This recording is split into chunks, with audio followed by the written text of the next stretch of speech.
Ah, qui change les visages. Non, je parle de visage, mais juste un peu de... Comment il s'appelle ça là? Un peu de fond de teint, une coupe, quelque chose. Hein? Ah, tout, il fait tout? Non, mais c'est en mode standard, il est avec fond de teint. C'est vrai? Oh putain, je suis très fatigué alors. Je suis très fatigué. Non, c'est un Android. Ah, je ne supporte pas l'iPhone. Le téléphone, hein. T'as vu, ce sera louf. Lui, il sera louf. Lui, tu donnes ça, il prend le bras, c'est comme ça. C'est pas. Top, les amis. Alors maintenant, on va essayer de voir des. On a vu les ségoulottes, on a les ségoulas pour enlever la tahava, tu te rappelles? Non? Pok-pak, pic, pok-pak. Bon. Chocapic, t'as dit? Pas beau. Maintenant, on va voir des choses qui vont permettre, mamash, d'être mechaper et ta'avonot. De pardonner sur nos fautes. Milochata. De faire pardonner nos fautes. Milochata. Faire tchouva. Milochata. Qui peut dire qu'il n'a pas fauté? Tout le monde faute. Un peu, beaucoup, passionnément à la folie. Pas du tout, amen. En tout cas, tout le monde faute. Alors, qu'est-ce qui va nous aider, Bezraïm et Mechaper, à faire tchouva? Première chose, dit le Rav. Limoud Atorah Beyun Vavana. L'étude de la Torah, Beriyun ou Behavana. Avec profondeur et comprendre ce que tu étudies. Il y a des gens qui étudient mais ils ne comprennent pas. Ils pensent que l'étude de la Gemara, l'étude de la Mishnah, l'étude de la Halacha, c'est Shti Micha Vechat Targum. Tu lis comme Teilim, tu fais Teilim. Non, quand tu étudies la Torah, c'est comprendre, vaut mieux que tu fasses un tout petit passage du Chumash, un tout petit passage de Gemara, un tout petit passage de Rav Dessler, de Moussa, et que tu t'arrêtes dessus et tu le comprends.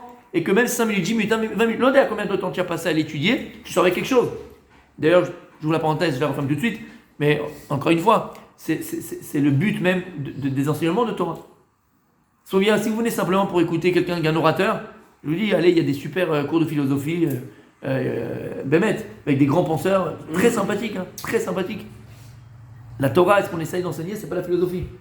Quelle différence entre la philosophie et la Torah? Tu me dis, mais attends, ça ressemble beaucoup.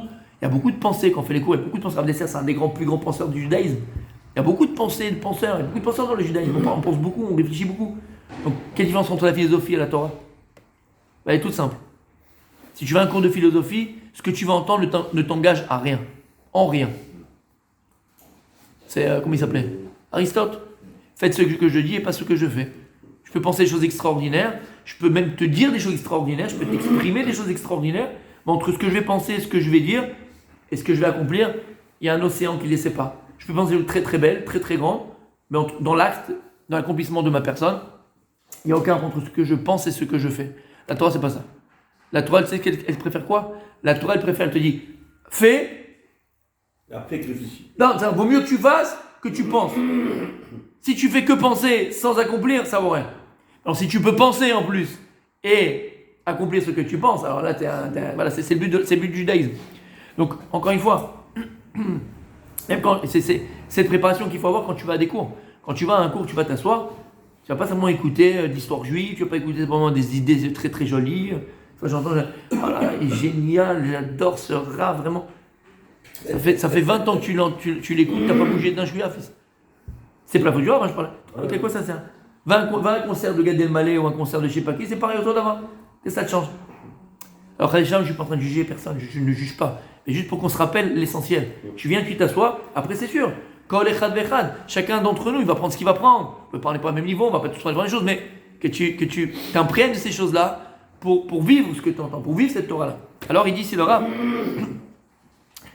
Une des choses qui va beaucoup aider à la kapara, au pardon, à la teshuva, c'est l'étude de la Torah. Pas n'importe quelle étude, il le Rav. Ramash étudier Beriyun. Beriyun, vous savez, c'est ce qu'il a fait un petit peu pendant Seouda Shlichit, Rabbi Dan, exactement. Ce qu'il fait les Shiva. Une Chaboura, avec ce qu'il dit lui, ce qu'il dit, Tosfot, Rashi, après il t'amène un Rishon, Rabbi Akiva Eger, tac, ça jongle, ça va, ça fait Beriyun. Pour comprendre la Souga, comprendre et mettre les paroles des Chachamim. Vraiment, pourquoi? Parce qu'encore une fois, la kapara ne vient que par l'effort. Pourquoi on jeûne, par exemple? Il y a des jeûnes. On jeûne le Tisha B'Av, on jeûne le Asara B'Tev, on jeûne. Il y a même des fois où la personne peut prendre un jeûne sur lui. Tu prends un jeûne en plus. D'accord? Pour X raison. Pourquoi on jeûne? C'est quoi l'idée du jeûne? Il y a une état, c'est une état de Teshuvah. Pourquoi le jeûne, c'est la Teshuvah, c'est le repentir? Alors, parce que quand tu jeûnes, ça casse le corps. D'abord, tu brûles des graisses. Donc, tu es une nouvelle personne, tu n'es pas la même. À niveau physique, tu n'es pas la même personne, tu t'as brûlé des graisses, donc tu n'es pas la même personne. Et en plus, quand tu jeûnes, ça casse les ta'avot, ça casse les pulsions, les envies, les désirs. Ça casse. Quelqu'un, il jeûne, il est fragile, il est fatigué. Donc ça casse le corps. Donc c'est ça le Inyan de la Teshuvah. Il y a déjà, c'est faire l'effort. On ne peut pas avoir de Teshuvah sans effort, ça n'existe pas. Ça, c'est le premier clal. Tu peux pas dire j'ai fait Teshuvah et puis. Non, c'est pas possible. Teshuvah, c'est qu'il y a eu des efforts derrière. Quel qu'il soit. Un, il fait Teshuvah par rapport à la boisson. Parce que quelqu'un, il a l'habitude, par exemple, de trop boire le Shabbat. Et qu'il rentre chez lui, il est un petit peu ronron. Et sa femme, la pauvre Meshkina, ses enfants Meshkin. D'accord? C'est pas Tchouva, ça. Je ne parlerai pas, je ne dirai pas qui c'est qui boit ici. Alors, et la personne, elle boit beaucoup. Elle va faire Teshuvah. Le Teshuvah, tu vas faire des efforts. Mais ce Shabbat, tu prends un demi-verre, même pas un demi-verre, un fond de bourra juste pour avoir un peu de simcha. Et tu t'arrêtes.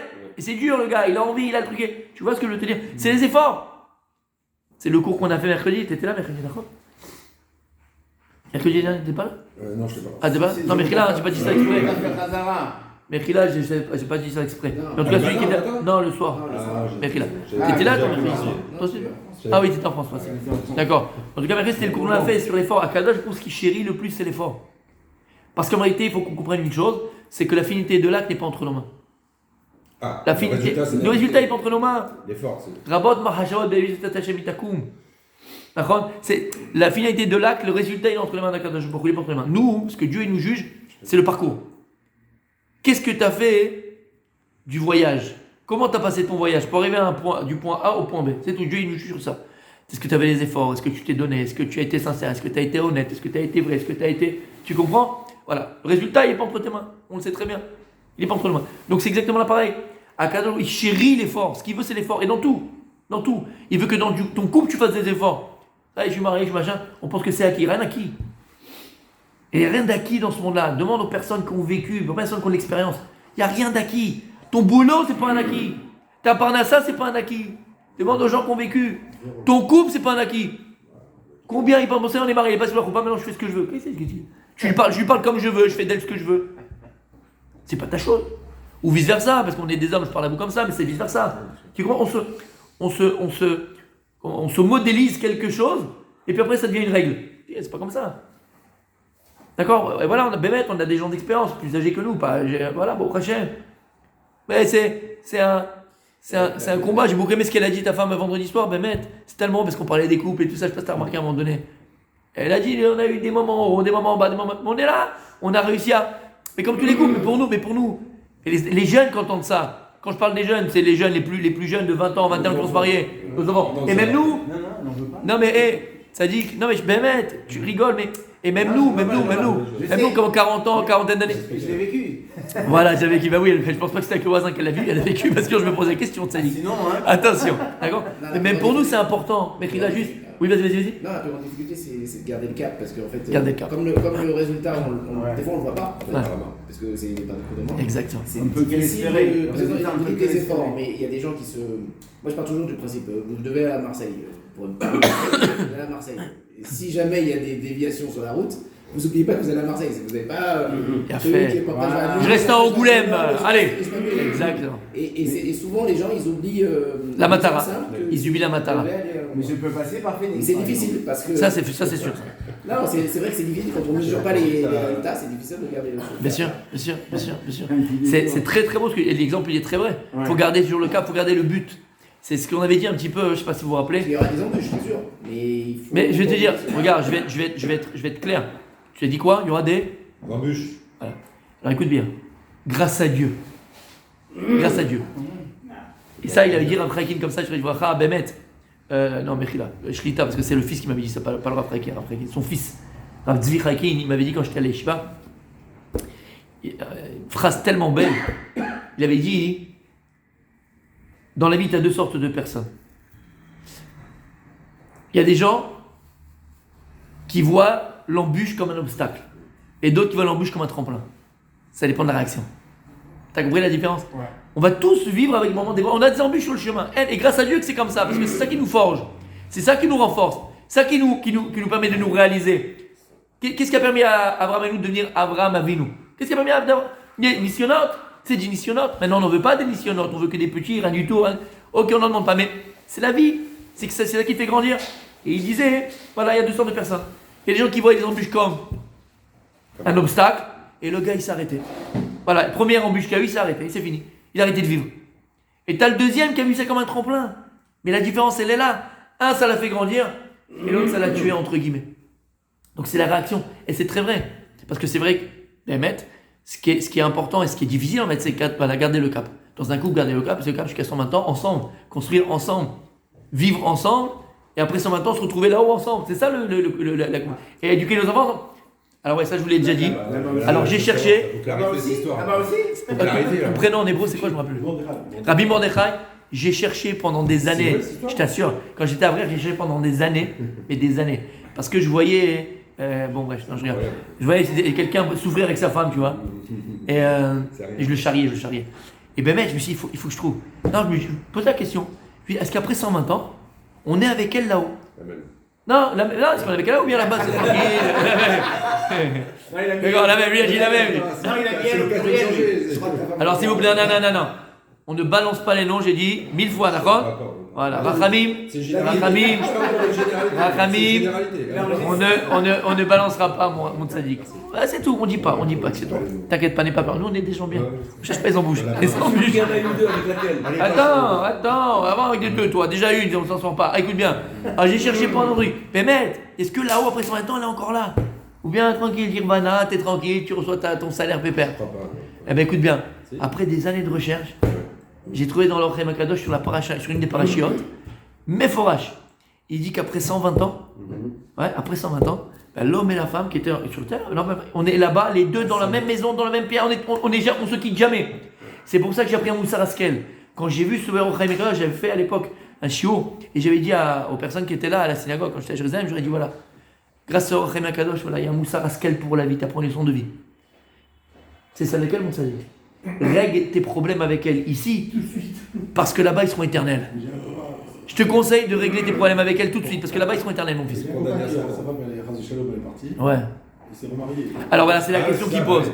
Alors, voilà. C'est laquelle qui Voilà. Alors je vais dire, non. Divorcé, divorcé, il n'y a plus de rapport entre l'homme et la femme. Quand il y a un divorce, il n'y a plus de rapport. C'est fini. C'est fini, c'est la nouvelle qui compte. Veuve, c'est différent. C'est pour ça qu'une veuve, elle m'a prêté d'habitude, le type il se lèvera, il aura deux femmes. Il aura les deux. À l'inverse, chez l'Oneda Chazve Shalom, chez l'Oneda, une femme qui était mariée, qui est veuve par exemple, et qui se remarie, c'est son deuxième mari, c'est fini. Elle, ça la libère entièrement du premier mari. C'est dur pour le premier, il est tout seul alors le premier. Il est tout seul, on lui donnera, on lui trouvera quelqu'un. Vous avez le choix après. Après, on lui donnera quelqu'un, n'aie pas peur pour lui. D'accord. En tout cas, c'est pas le cours de jeu maintenant. Il y a des chiffres, il y a comme un radeau. Il y a tout ce que tu veux. Te trompe pas de porte par contre. Mais si c'est le Non mais t'as vu le moussard Askel? C'est-à-dire que ta femme, tu la retrouves là-haut. Mais le moussard il est là. C'est-à-dire que si t'as pas réglé tes problèmes avec elle ici, là-haut ils seront éternels, fils, je t'assure. Vaut mieux régler les comptes ici. Vaut mieux régler les comptes ici, mon salut. T'as compris? Et donc, pour revenir à ce que tu as dit, que Bémet c'est ça. C'est garder le cap et garder le but. Et dans tout c'est comme ça, en général d'ailleurs, quand on commence quelque chose, on est tout feu tout flamme. C'est là où on met la patate, c'est là qu'on se met en fond, c'est là qu'on est, il y a un engouement, il y a une volonté. Et puis doucement, ce feu ardent qu'on avait quand on a commencé que ce soit un business, soit dans le mariage, soit dans n'importe quoi qu'on fait, d'ailleurs même dans les vacances. À la fin des vacances, tu as envie de rentrer à la maison. Et quand tu rentres chez toi, tu es hyper heureux de retrouver à la maison. C'est vrai ou c'est pas vrai? D'accord, je fais ce que je veux. On a de nouveau le feu ardent. Et pour recommencer, mais après c'est fait. Et en réalité, c'est ce qu'on avait dit à Bereshit. Parachat de Bereshit, on avait dit ce Inyan-là, on avait dit pourquoi est-ce qu'on recommence l'année quand on commence Bereshit. À Simchat Torah, qu'est-ce qu'on fait? On termine toute la Torah, les Nekol Israël, les autres Beracha, et tout de suite après, comment on fait? On commence Bereshit. L'Avdil. Quand c'est le 31 décembre, d'accord? C'est le 31 décembre. Moi, je ne pense pas au 1er janvier. L'année est finie. C'est à la queue le, d'accord? Non? Bah, si tu l'as fait avec les cotillons, les machins. C'est même plus qui c'est qu'en face de toi, ta femme, la femme du voisin, la femme de copain, on y va. Mais calme-toi, ya Khalouf. Arrête. Gablès, tiens. Ça te dit que c'est la noblesse. Écoute bien, d'accord? Il n'y a rien. Il n'y a aucun rapport entre le 31 et le 1er. C'est-à-dire que, ok, il n'y a pas de. Regarde dans la Torah, on finit l'année, on commence la nouvelle année, on commence la Torah, on termine la Torah, on reprend directement par la Torah. Tu as à l'âme. C'est pourquoi on fait ça. C'est pourquoi on fait ça. Pourquoi on termine la Torah Avezot Aberacha. Les Nekol Israël, tout ce qui commence Bereshit. Lama. C'est un cercle. Faut pas qu'on arrête une seconde. Pourquoi? Le plus grand danger qui nous guette. C'est la fin. C'est l'arrêt. Pas Non. l'arrêt, c'est de se reposer sur. Enfin, pas se reposer. On avait fait le cours à Bereshit. Le plus grand danger qu'on ait dans n'importe quel projet qu'on a, encore une fois, n'importe quel projet qu'on a.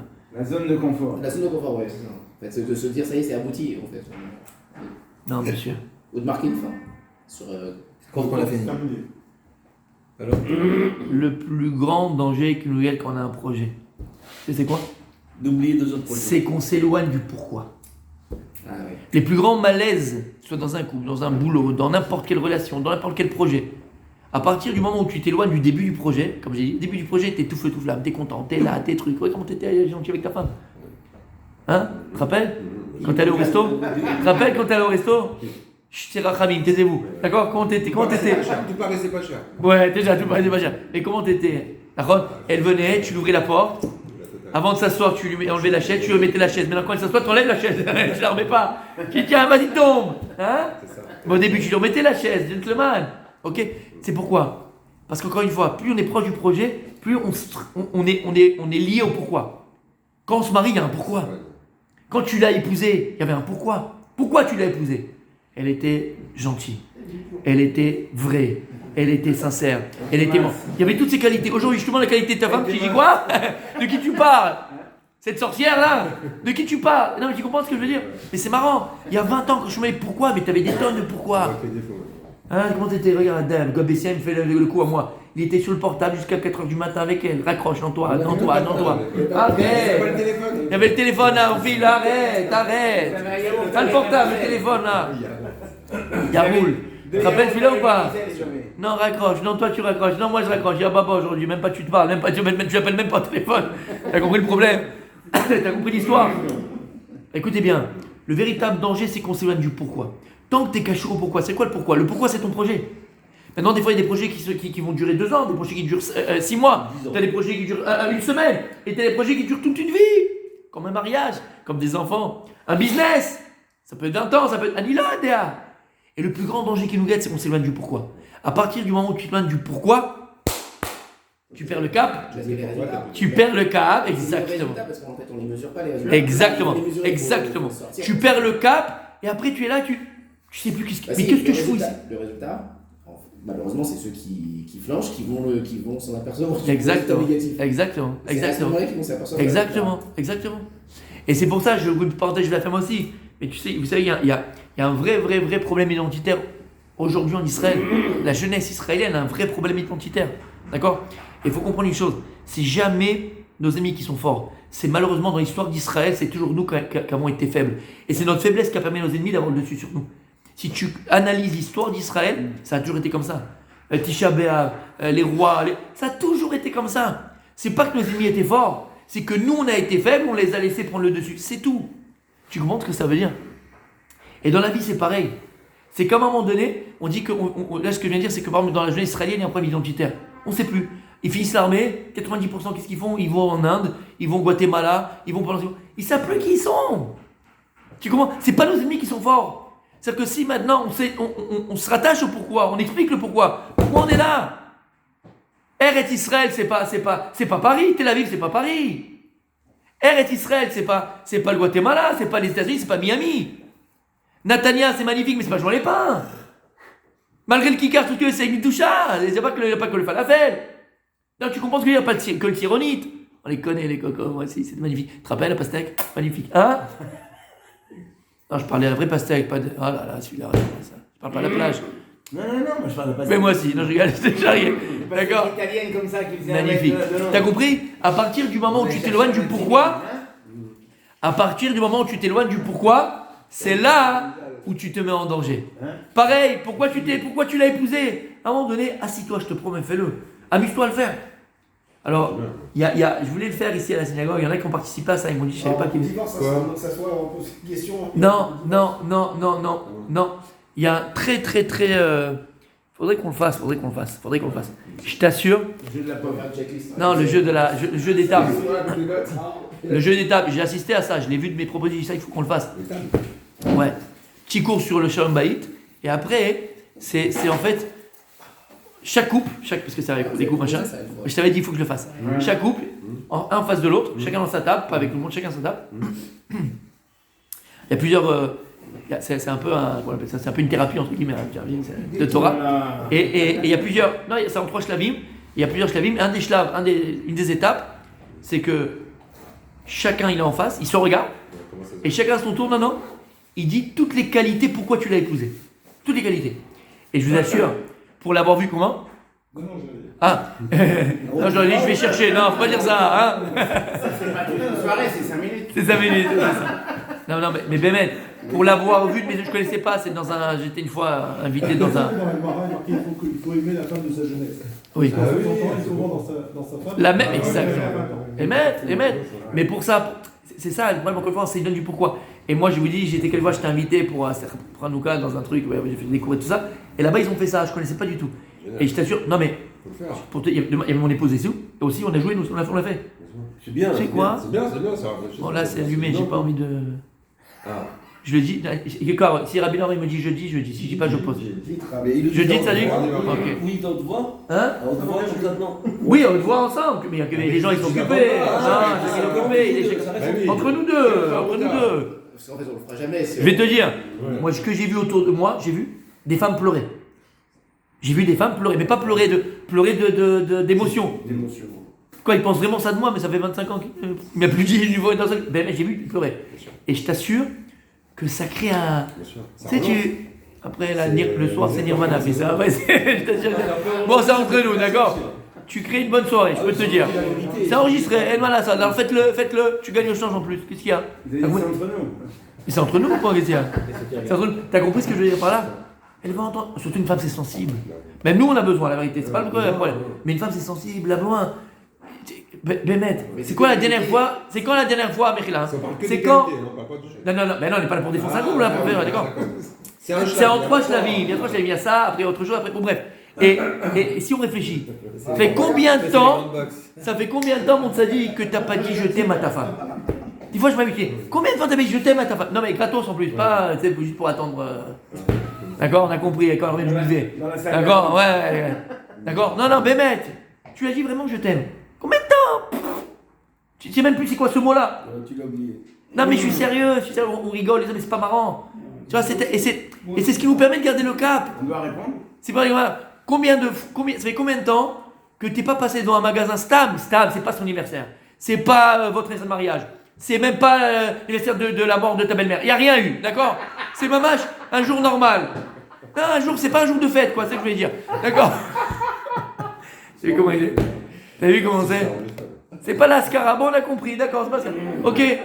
Combien de fois t'es pas rentré au magasin lui acheter un petit haut, un petit bas, un petit moyen, un petit milieu? Est-ce que tu veux? Un petit truc? Combien de fois? Alors qu'au début, c'était tous les jours, et c'était les mots, et c'était les machins. Alors on est tous dans le même bateau, je suis dans le bateau là avec vous, moi je rame avec vous. Mais c'est tellement vrai. T'as vu celui-là? Est-ce que tu l'as vu celui-là? Là, ça coûte plus cher que. Ça, Anino Mekabel, d'accord? Restons concentrés dans un seul mot. Écoutez bien ce qu'on dit. Non, mais bête. Tu comprends ce que je veux dire, Jérémy? Tu comprends ce que je veux dire, Rabbi? Combien de temps on lui a pas fait des compliments? Combien de temps on lui a pas parlé? Combien de temps? Mais ça, c'est quoi, mon Rabbi Mordechai? Parce qu'on s'est éloigné du pourquoi. La Torah, elle vient, elle te dit attention, mon fils. D'accord? Tu finis la Torah, tu recommences par la Torah. Parce que tu as jamais. Qu'est-ce qui nous a permis d'arriver à Besot Ameracha, les Hénékol Israël?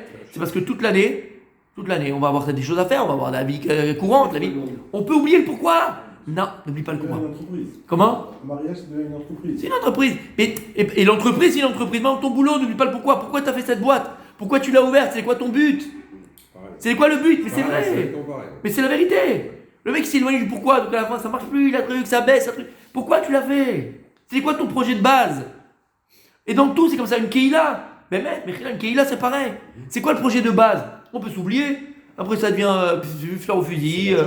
Pourquoi? Mais c'est naturel. Il faut toujours se recoller au pourquoi. Toujours. Pourquoi? Pourquoi c'est important de se recoller au pourquoi?